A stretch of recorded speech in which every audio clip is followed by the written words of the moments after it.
आज बनवली मोडाची मटकी काजू घालून। चला तर बघूया रेसिपी।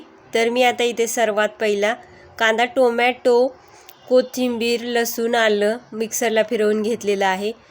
कढई घेतली, गरम केली। तेल गरम झाल्यानंतर हलकेसे फ्राय करून घ्यायचे काजू। नंतर जिरे घालायचे, कढीपत्ता घालायचा आणि जे आपण फिरवून घेतलं होतं मिक्सरला ते वाटण घालायचं।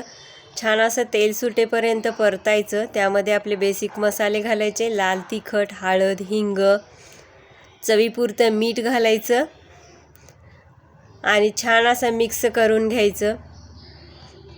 मटकी इथे मी थोडी हलकी गरम केली होती आणि ती धुवून घेतलेली आहे। आता ती घालायची ह्या फोडणीमध्ये। हलकी गरम केल्यामुळे थोडेसे पोलपट जे असतात ते निघून जातात। इथे फ्राय केलेले काजू घातलेले आहेत। तर छान मिक्स करायचं मसाल्यामध्ये मटकी काजूला आणि कोमट पाणी घालायचं शिजण्यासाठी भाजी।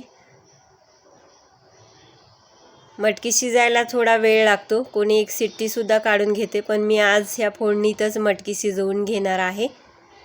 तर पाणी घालून झाकून मटकी शिजवून घ्यायची आहे। बऱ्यापैकी आता इथे मटकी शिजत आलेली आहे, बघू शकता तुम्ही।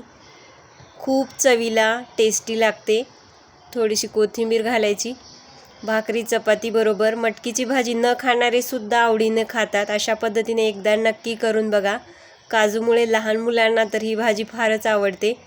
चला तर मंडळी, चॅनलवर नवीन असाल चॅनलला जाता जाता पटकन सबस्क्राईब करा, व्हिडिओ आवडल्यास लाईक करा। धन्यवाद। व्ह्यू भरपूर येतात पण सबस्क्रायबर वाढत नाहीत। नवीन यूट्यूबरला सपोर्ट करा।